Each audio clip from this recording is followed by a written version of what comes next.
Bon, normalement une première vidéo sur le droit pénal devrait être dédiée à une introduction sur la matière. Je devrais définir le droit pénal, évoquer les sources, parler de son histoire, de ses implications, toutes ces choses sont passionnantes. Mais mon but ici est de vous offrir le plus vite possible des bases exploitables qui vous permettront soit de mieux comprendre vos cours, soit de vous faire une vision plus claire de ce qu'est le droit pénal. Toutefois, il me semblait quand même important de faire une vidéo introductive sur les concepts majeurs de cette branche du droit, afin que vous ayez quelques repères. Mais avant tout, petite précision. Je ne suis ni professeur, ni maître de conférence, ni quoi que ce soit d'autre. Je suis un étudiant qui s'est spécialisé dans le droit pénal. Mes ressources sont limitées, mais je vous aiderai de mon mieux. Ainsi, je projette d'ici quelques années de faire un retour sur ces vidéos, en les commentant, et en vérifiant si je suis toujours d'accord avec ce que j'ai dit. D'ici là, la zone commentaire est libre et disponible pour toute discussion sur le contenu que je vous propose. Maintenant, revenons à nos moutons. Le droit pénal n'est pas juste la matière qui s'intéresse aux limites de nos libertés. Car, dans une formation en droit, cette matière est plus large et s'appelle liberté publique. Le droit pénal s'intéresse à un mode particulier de limitation de nos libertés, l'interdiction. Cette dernière passe par un texte d'incrimination qui décrit le comportement interdit et l'accompagne d'une ou plusieurs sanctions. Paradoxalement, même si le droit pénal est le droit de l'interdiction, la présence d'un droit pénal développé, c'est-à-dire un droit pénal techniquement abouti, est historiquement davantage le signe d'un régime libéral que d'une société autoritaire. Cela vient de deux raisons. Premièrement, le droit pénal est loin d'être seulement une somme d'interdictions. Le droit pénal, c'est aussi l'ensemble des normes qui encadrent l'interdiction, donc qui encadrent la manière dont on crée les infractions, la manière dont on recherche les auteurs des infractions, et qui encadrent la manière dont on les punit. On pourra donc grossièrement diviser le droit pénal en deux, les infractions d'un côté et les normes d'encadrement de l'autre. Ainsi, un droit pénal techniquement développé est historiquement un droit pénal plus encadré, et donc plus libéral. En second lieu, la présence même des infractions, à savoir des textes prévoyant ce qui est interdit, est déjà plus libérale que d'autres modes de sanction. En effet, il est bien moins liberticide de prévoir un grand nombre de textes décrivant précisément chaque comportement interdit que de simplement proclamer une loi disant « les comportements nuisibles seront sanctionnés » en laissant le citoyen dans le doute permanent sur la légalité de ses actes. Nous vivons aujourd'hui dans des régimes politiques qui se veulent libéraux. Cela signifie que tant qu'un comportement n'est pas interdit, nous avons le droit de l'accomplir. Cette assertion est d'ailleurs expressément écrite dans l'article 5 de la Déclaration des droits de l'homme et du citoyen. Cet article nous dit « Tout ce qui n'est pas défendu par la loi ne peut être empêché, et nul ne peut être contraint à faire ce qu'elle n'ordonne pas. » Le fait que l'interdiction doive obligatoirement passer par un texte légal, ça porte un nom. C'est le principe de l'égalité. Et c'est le premier grand principe du droit pénal moderne, qu'on appelle d'ailleurs plus précisément principe de l'égalité des délits et des peines. Alors, en soi, on peut le déduire de l'article 5, mais il est plus précisément inscrit dans les articles 7 et 8 de la Déclaration des droits de l'homme et du citoyen. Lorsqu'on lit attentivement ces articles 7 et 8, on remarque qu'il y a 3 degrés de légalité nécessaires dans la répression étatique. La légalité de l'interdiction, le comportement n'est interdit qu'en vertu d'une loi, la légalité de la sanction du comportement interdit doit aussi être prévue par la loi, et la légalité de la procédure.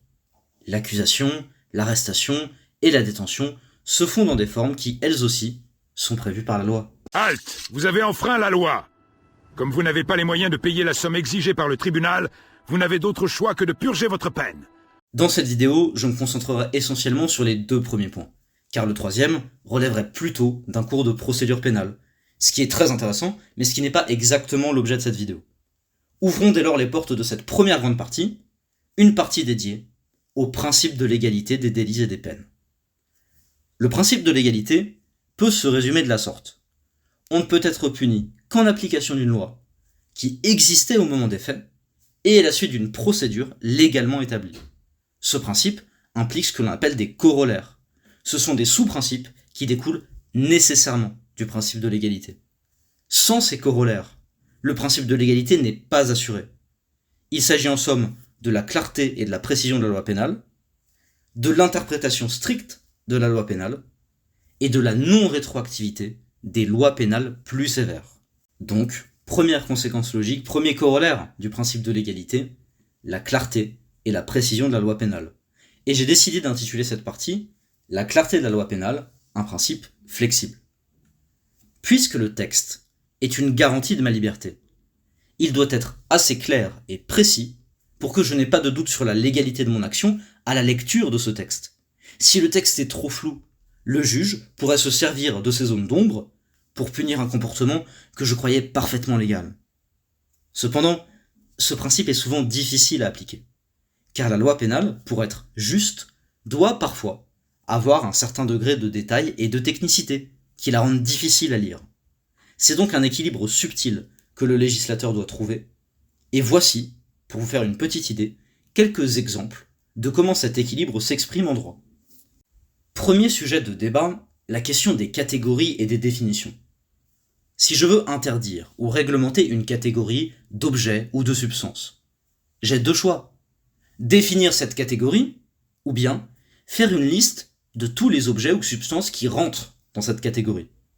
Par exemple, si je souhaite ouvrir un bar à chats, et que pour des raisons évidentes, je veux y interdire les chiens et les rongeurs, je peux soit faire une définition de ce qu'est un chien et un rongeur, et dire que ces types d'animaux sont interdits, soit établir une liste de tout ce que je considère comme un chien ou un rongeur. La question des médicaments a fait l'objet d'une jurisprudence intéressante en droit, et donc nous allons nous pencher un peu dessus. Avant la modification du Code de la santé publique, à la fin des années 90, la notion de médicament était définie par ces termes. On entend par médicament toute substance ou composition présentée comme possédant des propriétés curatives ou préventives à l'égard des maladies humaines ou animales, ainsi que tout produit pouvant être administré à l'homme ou à l'animal en vue d'établir un diagnostic médical ou de restaurer, corriger ou modifier leurs fonctions organiques. Or, la vente de médicaments est réglementée, et vendre de tels produits hors réglementation est une infraction pénale.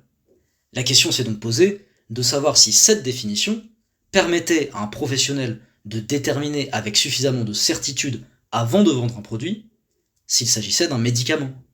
Dans le cas contraire, il s'exposerait au risque de commettre une infraction. C'est dans un arrêt de 1996, l'arrêt Cantoni contre France, que la Cour européenne des droits de l'homme a répondu à cette question. Et l'une des premières observations qu'elle fait est la suivante. Dans des situations comme celle de la vente de médicaments, le législateur n'est pas obligé d'établir une liste de produits déterminés. La Cour européenne des droits de l'homme pose donc un premier principe. Oui, on peut avoir recours à des catégories générales dans certains cas. En droit français, toutes les situations analogues ne sont pas gérées de la même manière. Par exemple, la notion de stupéfiant dépend d'une liste de substances déterminées, ce qui est d'ailleurs bienvenu, étant donné le caractère démesuré des peines en matière de trafic de drogue. Ainsi, le fait que la notion de médicament ne fasse pas l'objet d'une liste n'est, d'après la Cour européenne des droits de l'homme, pas un problème en soi. Toutefois, la Cour européenne des droits de l'homme juge toujours in concreto.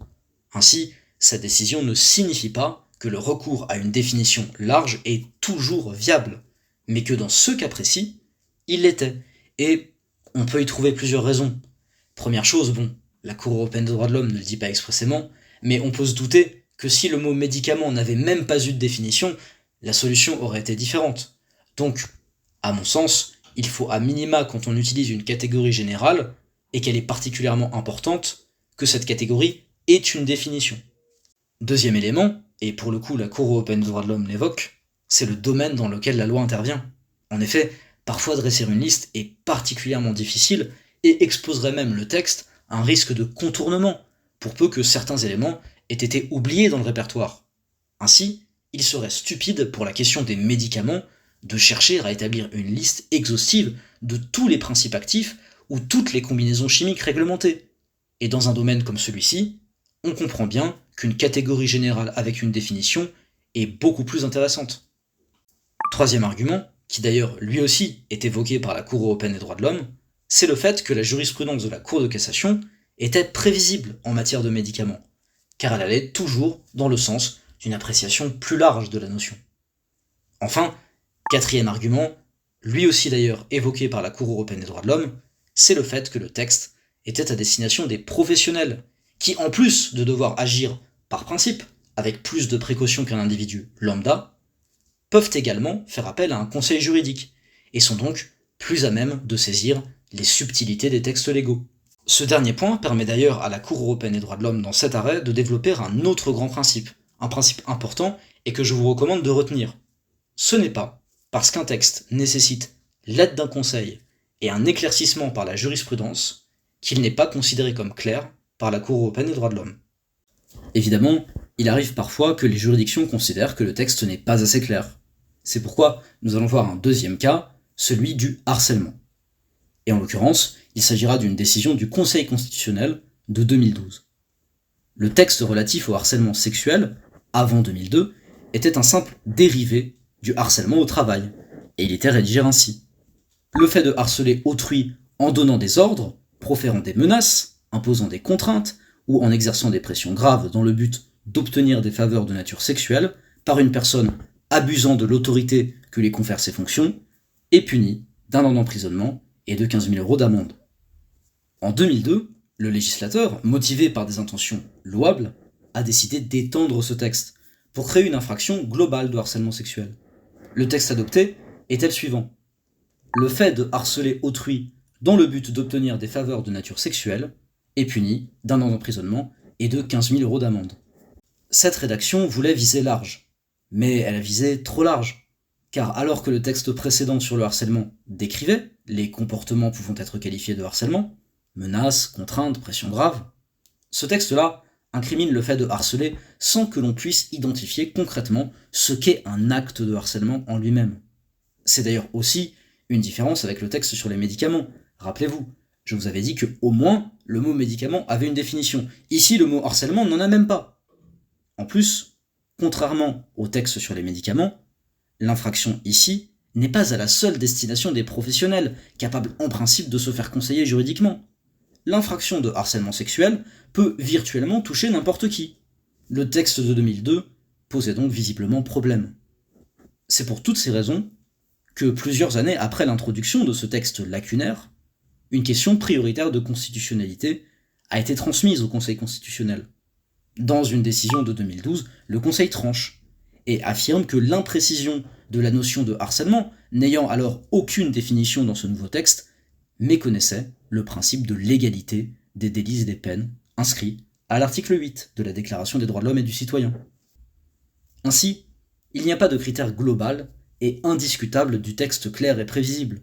Cela dépend des destinataires du texte d'incrimination, comme du degré de complexité inhérent au domaine. La Cour européenne des droits de l'homme nous dit même que la prévisibilité de la jurisprudence est un élément d'appréciation de la clarté du texte d'incrimination dans certains cas. C'est pour cela que j'ai dit au tout début que la notion de clarté et de prévisibilité de la loi pénale était une notion flexible, car elle dépend de plusieurs éléments qui vont varier en fonction des infractions. Enfin, laisser une marge d'interprétation au juge par des textes larges fait certes pencher la balance en défaveur de l'exigence d'une loi claire et précise, et donc en défaveur du principe de l'égalité. Mais c'est parfois ce qui permet d'éviter les contournements de la loi pénale, notamment par les personnes les plus informées juridiquement. Le concept de fraude est précisément utilisé dans ce but. Si ce choix est largement entrepris en droit des obligations ou en droit fiscal, la présence du concept de fraude en droit pénal questionne, dans la mesure où justement, en matière pénale, celui qui contourne le droit agit a priori dans son bon droit, notamment en vertu du deuxième corollaire du principe de l'égalité, le principe d'interprétation stricte de la loi pénale. Plongeons donc dans cette deuxième sous-partie, l'interprétation stricte de la loi pénale, un principe difficile à évaluer. Cet autre corollaire du principe de l'égalité est prévu expressément à l'article 111-4 du Code pénal. L'idée est que le juge ne doit aller ni au-delà, ni en deçà de ce que le texte d'incrimination prévoit. En ce sens, le texte d'incrimination est autant la limite de l'action du citoyen qu'elle est la limite de la sanction par l'État. Bien sûr, un tel principe exclut toute interprétation contra legem, Mais cela n'est a priori pas une spécificité du droit pénal. La spécificité du principe d'interprétation stricte se révèle plutôt dans les hypothèses dans lesquelles le texte paraît incomplet. Le juge ne peut dans ces cas pas extrapoler, ni raisonner par analogie. Si un comportement est sanctionné, ce n'est que parce qu'il correspond au texte d'incrimination, et pas parce que le texte d'incrimination devrait lui correspondre. On pourrait même dire, dans une vision radicale de l'interprétation stricte, qu'aucun texte n'est incomplet ou insuffisant. Quel que puisse être le caractère particulièrement nuisible d'un acte, et sa ressemblance avec un autre acte incriminé, si le texte ne permet pas de le qualifier d'infraction, il n'est pas pénalement interdit. En résumé, l'interdit, c'est le texte, tout le texte, mais que le texte. Toutefois, cette vision est assez idéaliste, car un texte d'incrimination, pour garder une portée assez générale, est obligé, comme nous l'avons vu, de recourir à des concepts larges, et certains actes peuvent, selon la vision, entrer ou non dans le champ du texte. Dans ces cas, le texte contient plusieurs sens possibles, et le juge devra choisir. Kelsen appelle ce processus la signification du texte, et c'est là que l'application du principe d'interprétation stricte devient difficile à examiner. En effet, dès lors que plusieurs sens sont possibles tout en collant au texte, quel référentiel nous permet de choisir ? Le sens social commun du mot ? Ou la tournure de la phrase ? L'intention du législateur peut-être ? Ou la cohérence globale du droit répressif ? En somme, dans ces cas, on ne sait pas à quoi l'interprétation doit être stricte, car le texte ne peut plus être le référentiel. Par exemple, le code pénal actuel incrimine les actes de violence sans les définir. Et aujourd'hui, les juges ont une vision assez large des actes violents, afin de couvrir la majorité des situations d'atteinte physique volontaire à la personne d'autrui, dès lors en tout cas qu'elles ont causé un dommage suffisant.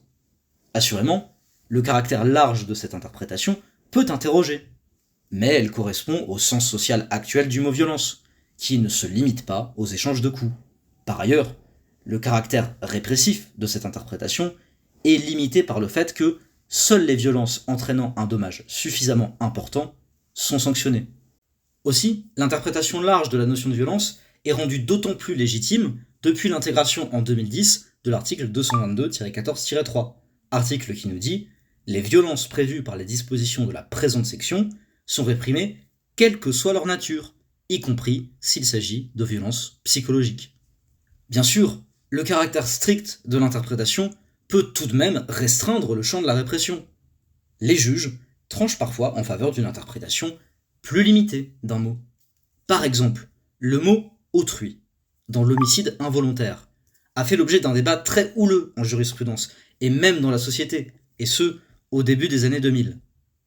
La question était de savoir si ce mot incluait le fœtus, notamment lorsqu'un accident avait entraîné la mort de ce dernier pendant une grossesse. Selon la jurisprudence française, l'interprétation stricte du mot « autrui » dans l'homicide involontaire s'oppose à inclure le fœtus dans le champ des victimes potentielles du texte. Il faut donc, pour qu'un être soit considéré comme autrui, qu'il ait eu le temps de naître. Lorsque le fœtus meurt avant d'avoir eu le temps de naître, il ne peut pas être considéré comme autrui, et donc il n'est pas victime d'un homicide. Même à un stade où l'IVG serait interdit pour la mère, et donc où a priori le droit français protège la vie de l'enfant à naître. Attention, cela ne signifie pas que le droit pénal français ne donne aucune protection au fœtus. En réalité, il y a même des infractions dédiées dans le chapitre Interruption illégale de grossesse du Code de la santé publique, et même une infraction dans le Code pénal. Ce dernier point est d'ailleurs un argument pertinent pour refuser la qualification de meurtre en cas de mise à mort volontaire d'un fœtus, en plus de la question de l'interprétation du mot autrui. L'interprétation stricte ne signifie pas non plus que l'interprétation donnée à un texte serait intangible. En effet, même à supposer que chaque texte n'ait qu'une interprétation stricte possible, la pratique jurisprudentielle peut s'être trompée et revenir sur son erreur.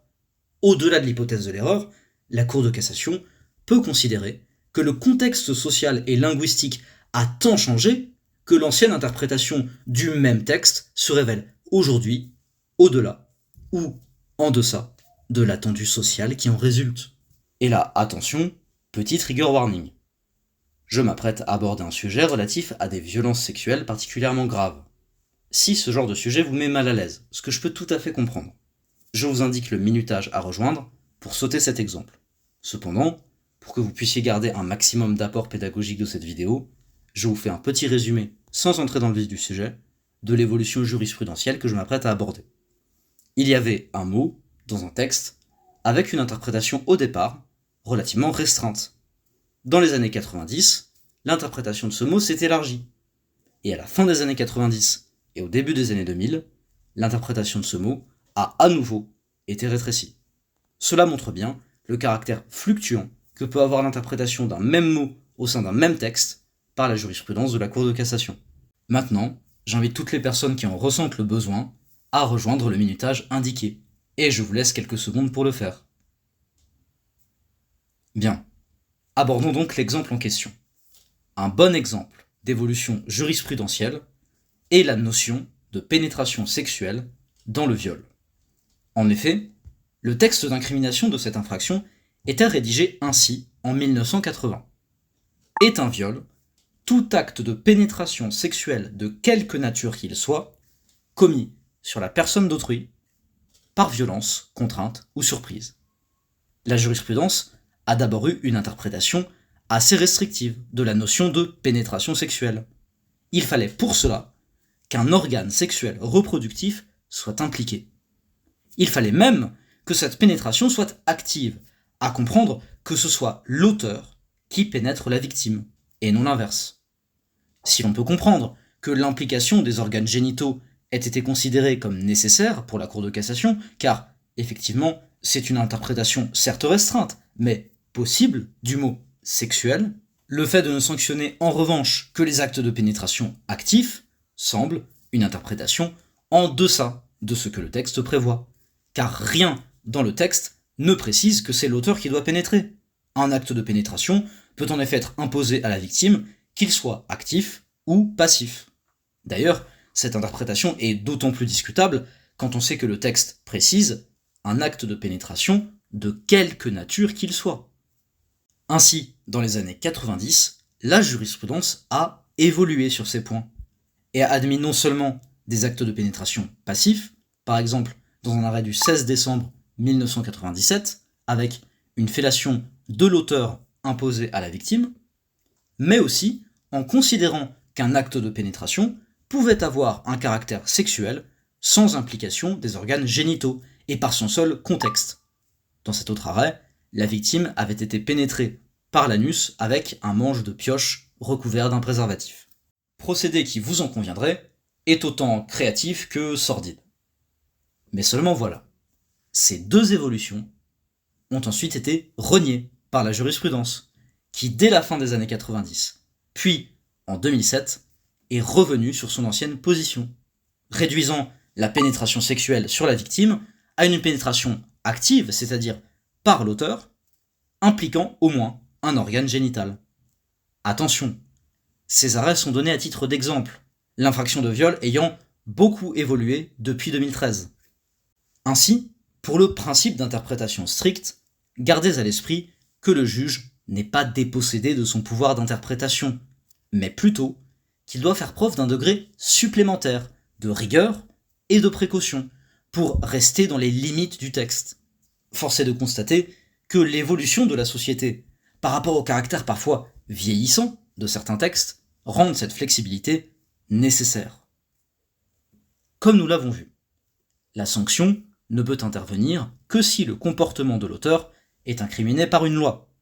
Cette loi doit satisfaire des exigences de clarté permettant à ses destinataires de percevoir les limites de leur liberté et doit être interprétée strictement par le juge au moment de la qualification des faits.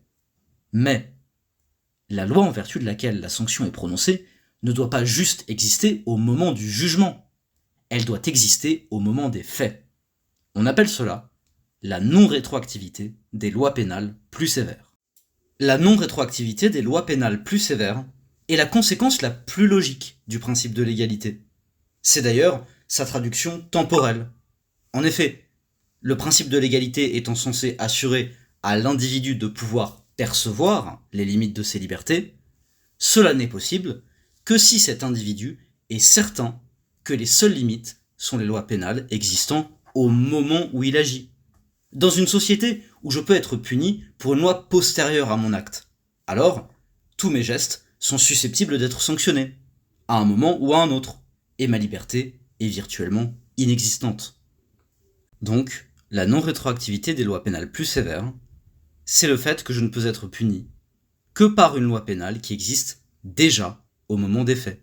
Une loi ne peut pas rétroactivement punir un acte accompli à un moment où il était légal. Mais ce principe est un petit peu plus profond, il va un petit peu plus loin. La non-rétroactivité de la loi pénale plus sévère n'empêche pas seulement de sanctionner au moment du jugement l'acte qui n'était pas incriminé au moment des faits. Ce principe empêche également de punir cet acte par une peine plus sévère que celle qui était prévue au moment des faits. C'est pour cela que l'on ne parle pas seulement du principe de l'égalité des délits, mais bien du principe de l'égalité des délits et des peines. 3 petits exemples. J'ouvre un serveur Minecraft aujourd'hui. Un mois après, une loi est promulguée et sanctionne de 5 ans d'emprisonnement et 75 000 € d'amende l'ouverture d'un serveur Minecraft. Lors de mon jugement, cette loi ne me concernera pas, car elle est plus sévère. En effet, elle crée un interdit.